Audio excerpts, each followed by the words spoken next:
diperintahkan oleh Gubernur Ridwan Kamil, turunan Sunan Gunung Jati. Hei orang-orang Garut, tes DNA, aing hayang nyaho, siap keturunan saha, siap ente tes DNA, siap ente.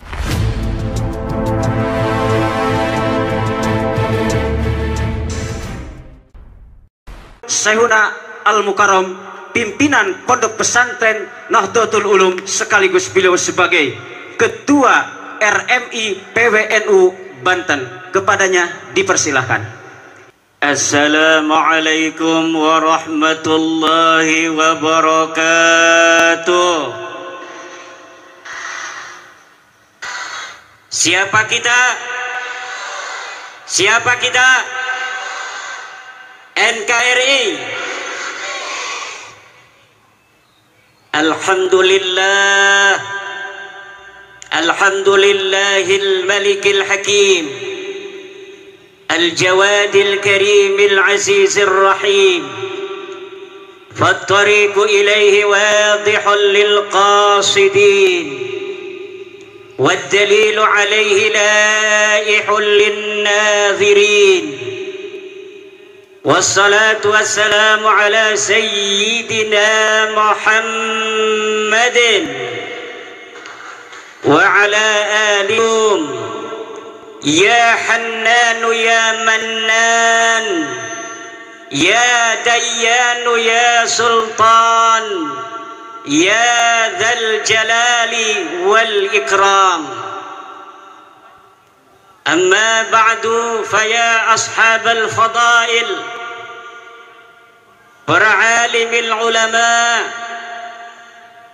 wabil khusus Rais Syuriah PCNU Kabupaten Garut, sahibil fadilah Kiai Haji Amin, pimpinan Pondok Pesantren As-Sa'adah, Ketua Tanfidiyah PCNU Kabupaten Garut, Kiai Haji Encep, Kiai Haji Aceng Abdur Rahim, Ketua MUI Kabupaten Dandim dan jajarannya, para lembaga-lembaga dan Banom NU Kabupaten Garut, RMI PCNU Garut, LBM PCNU Garut, Lakspedam PCNU Garut, dan yang paling membanggakan, Pagar Nusa PCNU Kabupaten Garut, yang pada hari ini ketuanya menjadi ketua panitia halal bihalal PCNU Garut, ketua muslimat PCNU Garut, ketua Ansor PCNU Garut, ketua IPNU, dan seluruh ketua MWCNU sekabupaten Garut, serta seluruh ketua ranting sekabupaten Garut. Semoga Allah melimpahkan keberkahan kepada seluruh pengurus NU Kabupaten Garut. Dan tak lupa kepada seluruh warga Nahdliyin, warga Nahdliyat Kabupaten Garut, semoga senantiasa Allah Subhanahu wa ta'ala limpahkan rizki yang banyak, anak yang saleh dan salihah, istri yang salihah, suami yang nurut. Mau ibu-ibu punya suami nurut? Suami yang bertanggung jawab, amin. Suami yang jangan banyak laganya, udah satu cukup satu, amin kata muslimat, diem kata bapak-bapak. Dan para pelajar-pelajar NU Kabupaten Garut, jangan salah pilih suami nanti, amin. Pilih suami yang soleh. Suami yang soleh itu cirinya yang pakai sarung, sarungnya sarung putih, pakainya jas coklat, pakai sorban putih. Itu ciri-ciri calon suami yang soleh. Amin ya robbal. Setuju, Bu? Pertama-tama, marilah kita panjatkan rasa syukur, puji kepada Allah Nu Maha Suci yang telah melimpahkan pada hari ini takdir kita untuk berjumpa, takdir kita untuk bersilaturahmi di samping makam seorang wali, Syekh Abdul Qahar Mbah Khatib, yang akan memberikan keberkahannya kepada kita dari Allah Subhanahu wa ta'ala. Yang dengan hadirnya kita hari ini, Allah insyaallah, amin ya rabbal alamin, akan mudahkan segala urusan kita. Yang sakit di hari ini, ya Allah, sembuhkanlah dengan barokah silaturahmi pada hari ini. Yang punya hutang, ya Allah, lunaskan hutangnya, ya Allah. Yang punya masalah dengan istrinya, hampir mau bercerai, langgengkan jodohnya, ya Allah. Anaknya yang nakal, anaknya yang gak mau ngaji, dengan barokah silaturahmi ini, ya Allah, jadikan anaknya anak yang saleh dan saleha, anak yang mau ngaji, anak yang mau belajar agama Allah. Amin ya rabbal. Salawat beserta salam mari kita sanjungkan kepada baginda alam, Habibi wa qurratu aini, Muhammad ibn Abdullah, man huwa syamsun, man huwa badrun, man huwa nurun fawqa nurin, man huwa iksiru wa ghali, man huwa misbahus suduri, Jaddal Hasani wal Husaini, Sayyidina wa Maulana Muhammad, Sayyidina wa Maulana Muhammad, Sayyidina wa Maulana Muhammad. Hadirin warga NU Kabupaten Garut, Nahdlatul Ulama hari ini telah memasuki abad yang kedua. PBNU mencanangkan tema untuk abad yang kedua ini, merawat jagat, membangun peradaban. Merawat jagat, membangun peradaban. Mari kita sama-sama ulangi, merawat jagat, merawat jagat.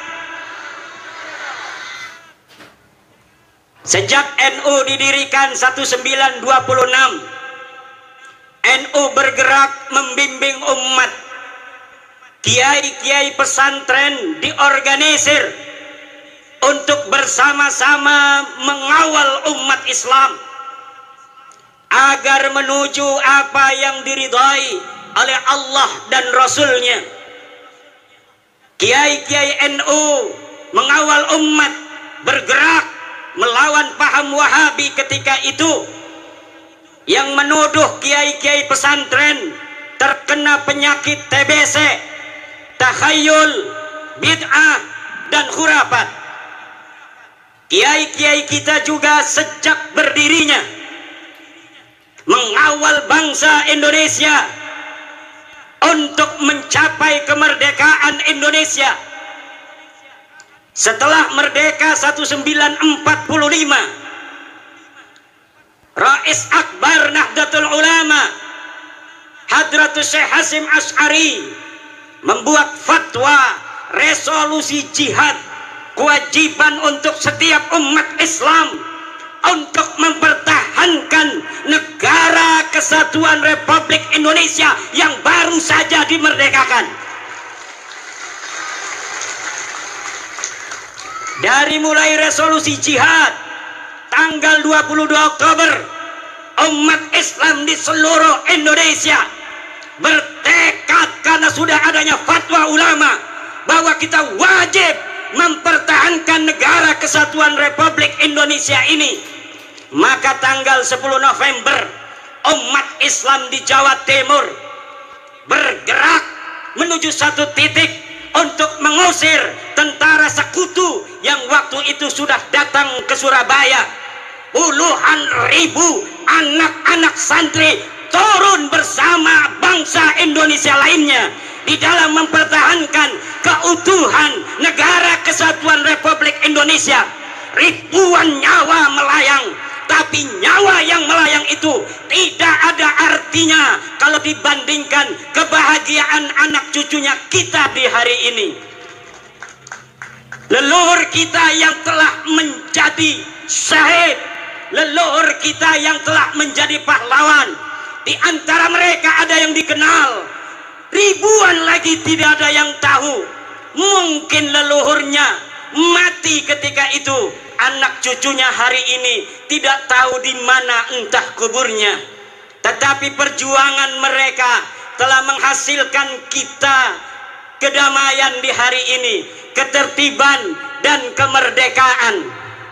Maka ini nikmat yang tidak boleh oleh kita warga NU dilupakan, untuk senantiasa menjaga negara warisan para leluhur-leluhur kita ini.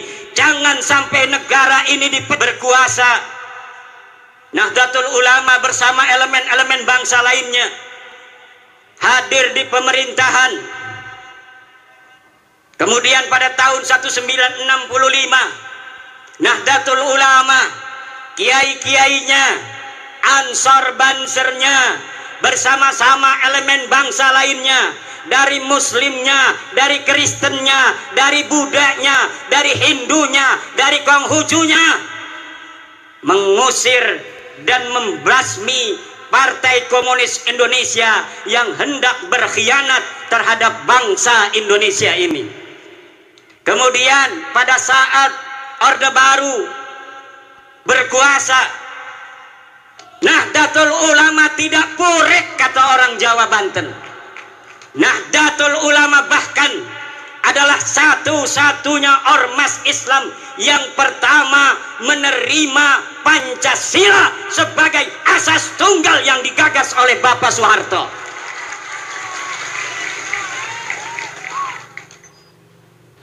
Kalau ormas lain mungkin sudah turun ke jalan, ormas terbesar oleh pemerintah Soeharto ditinggalkan, keberadaan yang besar dinafikan.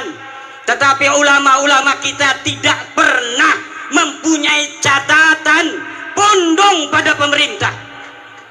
Ulama-ulama kita tidak pernah ada catatan menggerakkan rakyat untuk melawan pemerintah. Tidak ada.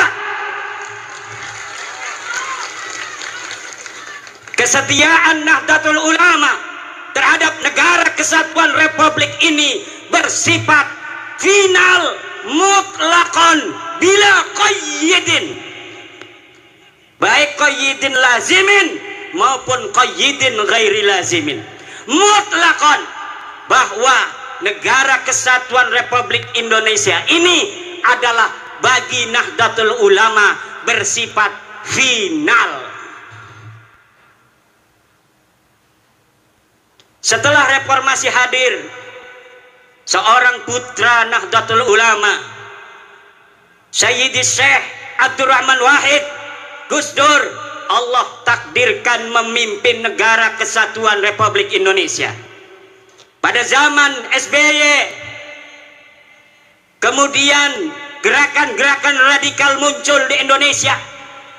NU bersama warga bangsa lainnya berjuang bagaimana gerakan-gerakan radikal ini bisa diberantas dari Indonesia. Abuya Dimyati berputra Abuya Muhtadi. Abuya Muhtadi berfatwa bahwa gerakan-gerakan radikal semacam HTI, FPI harus dihilangkan dari Indonesia.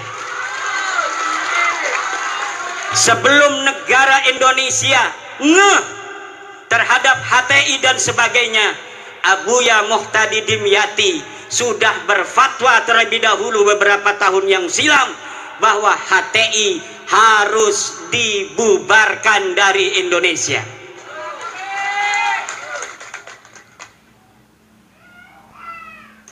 Kemudian hari ini Nahdlatul Ulama bersama warga bangsa lainnya tetap setia mempertahankan Indonesia, apalagi setelah putra terbaik Nahdlatul Ulama Kiai Haji Ma'ruf Amin bersama-sama Presiden Joko Widodo memimpin negeri ini adalah beban yang lebih berat bagi warga Nahdlatul Ulama yang harus menunjukkan ketika guru kita bersama ada di puncak pimpinan, bagaimana kita warga Nahdlatul Ulama harus menjaga ketertiban, kedamaian di seluruh pelosok negeri Nusantara ini, saudara.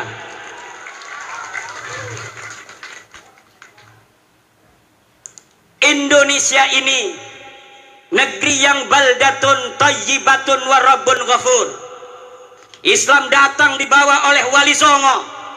Islam datang dibawa oleh Wali Songo. Islam datang dibawa oleh Wali Songo. Islam datang dibawa oleh Islam datang dibawa oleh Islam datang dibawa oleh Islam datang, catat, dibawa oleh Wali Songo. Yang sekarang Nahdlatul Ulama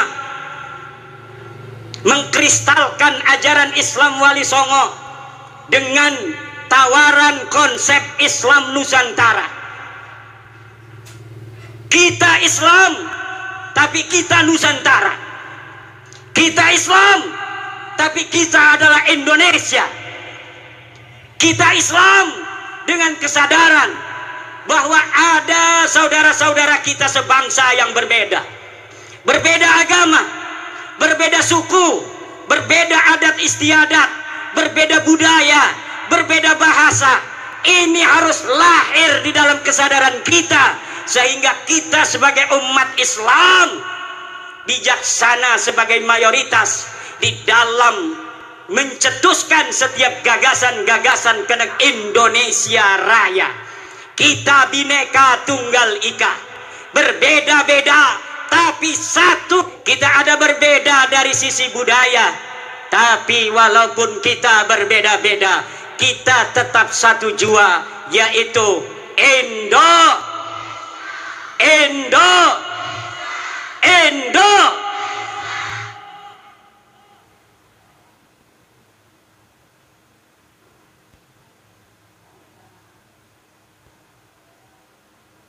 Para pendahulu kita mengatakan bahwa kemerdekaan Republik Indonesia ini adalah atas berkat rahmat Allah.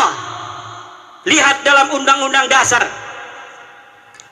Dan sesungguhnya kemerdekaan itu ialah hak segala bangsa. Dan oleh sebab itu, maka penjajahan di atas dunia ini harus dihapuskan karena tidak sesuai dengan pri keadilan dan pri kemanusiaan. Indonesia harus bersatu dan pertama harus merdeka, karena di dalam undang-undang yang disebutkan bukan bersatu terlebih dahulu.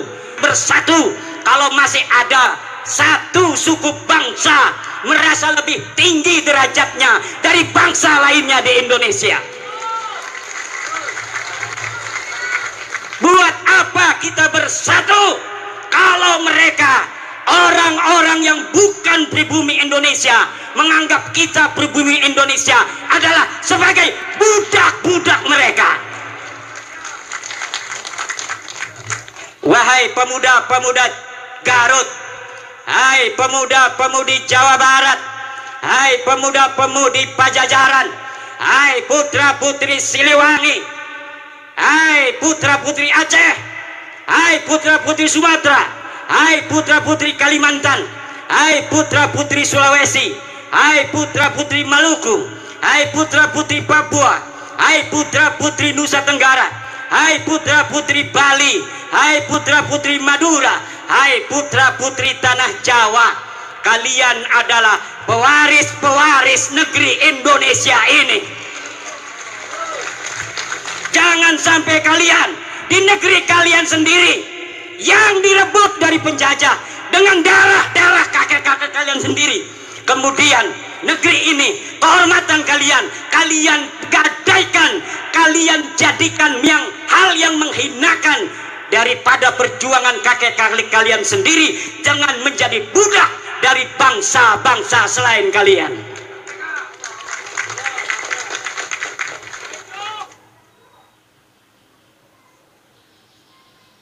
Tidak boleh dalam negara yang disebut Negara Kesatuan Republik Indonesia ini, orang Jawa Barat merasa lebih baik daripada orang Jawa Timur. Tidak boleh.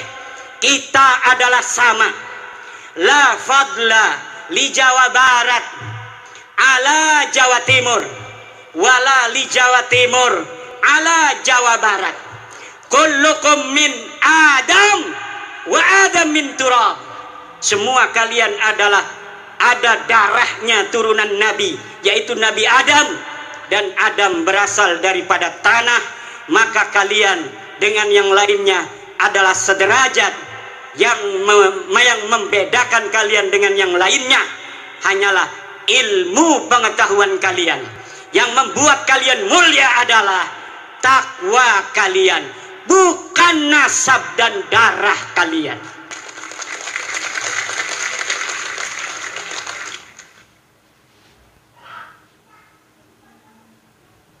Kullukum ummahatukum waladnakum ahrara fala takunu abidan li ghairikum.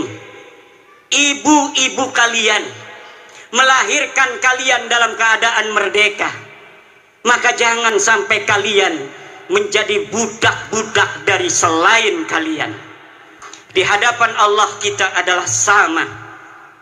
Tidak boleh di dalam Negara Kesatuan Republik Indonesia, tidak ada di dalam ajaran Islam ta'lihul inas wa ta'nisul ilah. Tidak ada menuhankan manusia dan memanusiakan Tuhan. Yang ada adalah kita wajib untuk tunduk dan patuh hanya kepada Allah Subhanahu wa ta'ala. Kita diperintahkan oleh Allah hanya taat kepada Allah dan taat kepada orang-orang yang diperintahkan oleh Allah untuk kita taati. Siapa dia? Ati'ullah wa ati'ur rasulah wa ulil amri. Taatilah Allah, taatilah Rasulullah, dan taatilah orang yang mengurus kalian. Walaupun dia bukan keturunan daripada Raden, kalau dia jadi RT, wajib dia ditaati karena dia adalah ulil amri.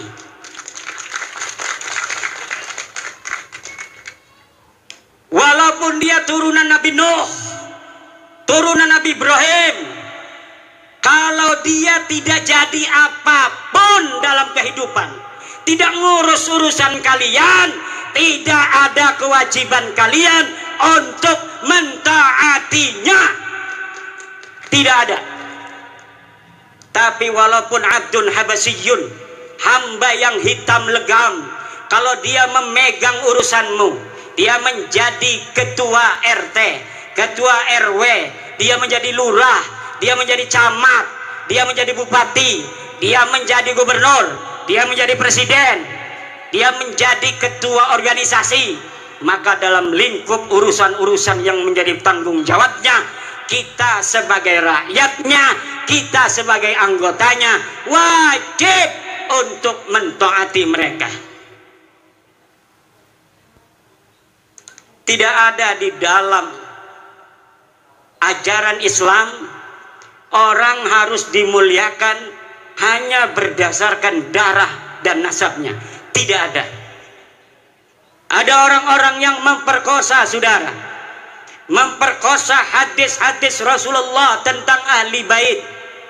Kemudian hadis-hadis tentang ahli bait itu dibawa maknanya untuk diri mereka. Kemudian dengan itu mereka doktrin umat mereka doktrin jamaah untuk buta hati mereka, hanya melihat cinta dari mereka, tidak melihat cinta dan ajaran selain mereka, sehingga cinta dan ajaran selain mereka dimunafikan. Ini adalah penjajahan pikiran, penjajahan rohani yang harus. Saya permisi minum dulu.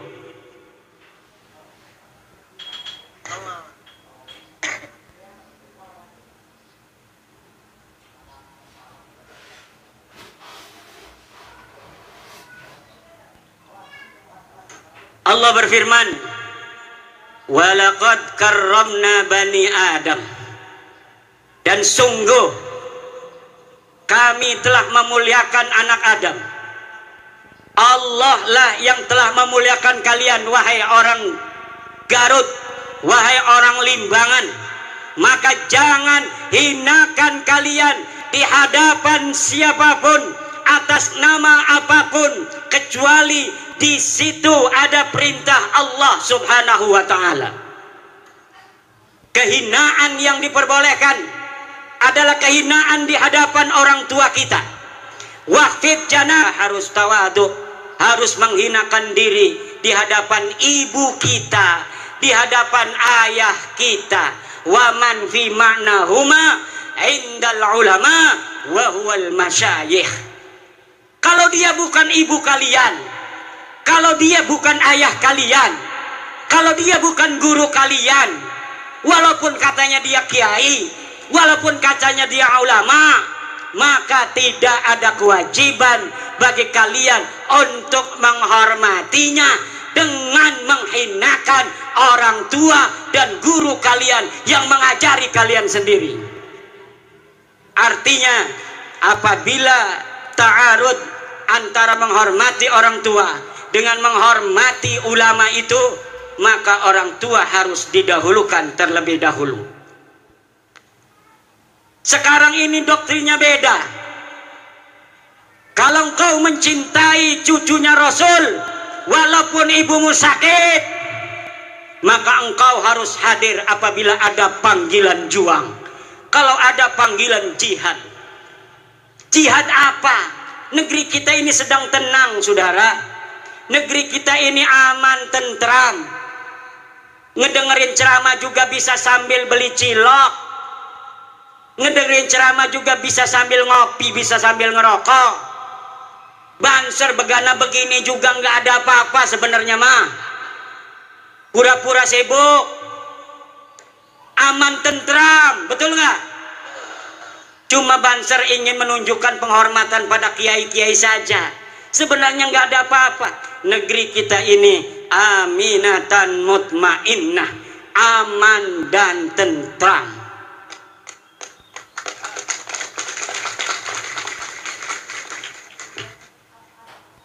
Ini pelajar-pelajar Ibnu kenapa ngeliatinya begitu? Apalagi mikir ini punya istri belum ya?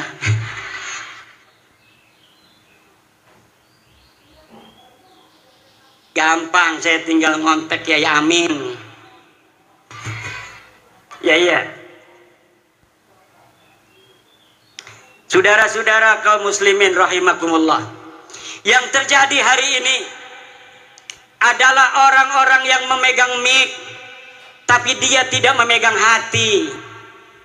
Dia asal bicara, walau kadangkala menyakiti ratusan juta bangsa Indonesia. Bagi yang cinta pada dia karena sudah buta, mereka membenarkan mereka. Karena yang diajarkan adalah kebutaan. Yang diajarkan cinta. Dipanggilnya pengikut itu muhibbin. Tidak seperti Rasulullah memanggil pengikutnya dengan sebutan ashab. Imam Syafi'i memanggil murid-muridnya ashab. Para kiai memanggil pengikutnya santri. Tidak ada yang memanggil muhibbin. Para pecinta itu tidak ada, saudara. Muhibbin itu buta kan, sehingga yang menjadi pengikut mereka amat disebut ashab. Maka ketika Nabi Muhammad tiada, murid-muridnya, para sahabat ini kemudian menjadi orang-orang tinggi derajatnya. bahkan bisa mengalahkan Rasulullah, dapat menguasai tanah yang lebih luas, sehingga mereka tanah yang dikuasai itu menyebut la ilaha illallah. Itulah murid-murid Rasulullah yang disebut ashab, bukan disebut muhibbin. Kemudian murid-murid Imam Syafi'i disebut ashabus Syafi'i, sahabat-sahabat Imam Syafi'i. Maka mereka kemudian menjadi ulama-ulama besar sepeninggal Imam Syafi'i. Cucu-cucu muridnya juga menjadi ulama-ulama besar. Kemudian cucu muridnya menjadi ulama-ulama besar. Mereka yang disebut sebagai ashab adalah mereka yang dididik untuk lebih mulia dan lebih pintar dari gurunya. Sementara mereka yang disebut muhibbin hanya dijadikan anak buah yang untuk mengorbankan diri bagi yang dicintainya.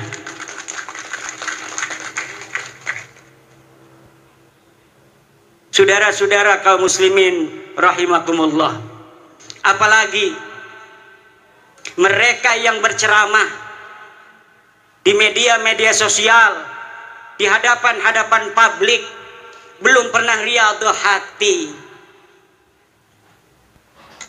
belum mencapai syarat yang sempurna. Syekh Abdul Qadir Jailani mengatakan, la yambaghi li faqirin ayyatasadda wa yatasaddara li irsadin nas illa in a'tahu Allahu ilmal ulama wa siyasatal muluk wa hikmatal hukama. Tidak segarutnya, layam bagi itu maknanya tidak segarutnya. Kalau orang Jogja tidak seyogianya, kalau orang Banten tidak sebantennya, kalau orang Cigawir layam bagi tidak segawirnya. Li fakirin, untuk seseorang untuk berceramah di hadapan manusia kecuali dia telah diberikan ilmunya para ulama, politiknya para pemerintah, dan hikmahnya para aulia-aulia Allah. Kalau orang telah memiliki tiga, pertama dia adalah ilmu dari para ulama, dia telah pantas berbicara karena sudah banyak ilmunya. Dia sudah ta'lim puluhan tahun di pondok pesantren, kemudian dia mengerti siyasatal hukama, politiknya para pemerintah. Kadang-kadang politik itu li siyasatin nas, sesuatu yang kelihatannya tidak baik untuk satu kelompok, tetapi hal itu manfaat dan maslahatnya baik untuk masyarakat yang lebih luas. Pemerintah kadang-kadang harus melakukan hal-hal yang demikian. Yang ketiga adalah hikmatul hukama. Dia harus mempunyai hikmahnya para aulia-aulia Allah, kasih sayang dan cinta di hati. Tidak setiap ilmu itu saudara bisa untuk diberikan di hadapan publik seperti ini. Yang harus diberikan ke hadapan publik seperti ini adalah apa yang menggerakkan mereka untuk mendekatkan diri kepada Allah dan menghilangkan perbudakan pikiran yang menggelantung di hati-hati masyarakat, sehingga pencerahan itu akan membuka dirinya untuk menjadi manusia yang merdeka, manusia yang betul-betul tidak menjadi budak daripada manusia lainnya. Saudara-saudara, sebenarnya saya ingin lama untuk berceramah, tetapi suara ini karena saking semangatnya di negeri sendiri, karena saya walau dari Banten, tapi ada kata orang tua, ada silsilah nasab ke Bandung, Garut, dan Sumedang Larang. Kalau di DNA, kalau berani DNA ya, berani nggak tes DNA? Berani nggak tes DNA? Berani nggak tes DNA? Kalau kita dites DNA, maka orang Banten dan orang Jawa Barat, di dalam darahnya, di dalam tubuhnya ada darah Prabu Siliwangi yang mengalir, saudara-saudara. Kalau diurut dari nonong-nonong, neng-neng yang duduk ini, dari dirinya sampai Prabu Siliwangi, lihat ada berapa leluhur yang telah mati di medan juang, ada berapa leluhur yang telah mati syahid dalam mempertahankan tanah Pasundan dan Jawa Barat ini, dalam mempertahankan Indonesia Raya ini, saudara. Maka kita kalau ada tes DNA diperintahkan oleh Gubernur Ridwan Kamil, turunan Sunan Gunung Jati, hei orang-orang Garut, tes DNA, aing hayang nyaho siap keturunan saha, siap ente tes DNA.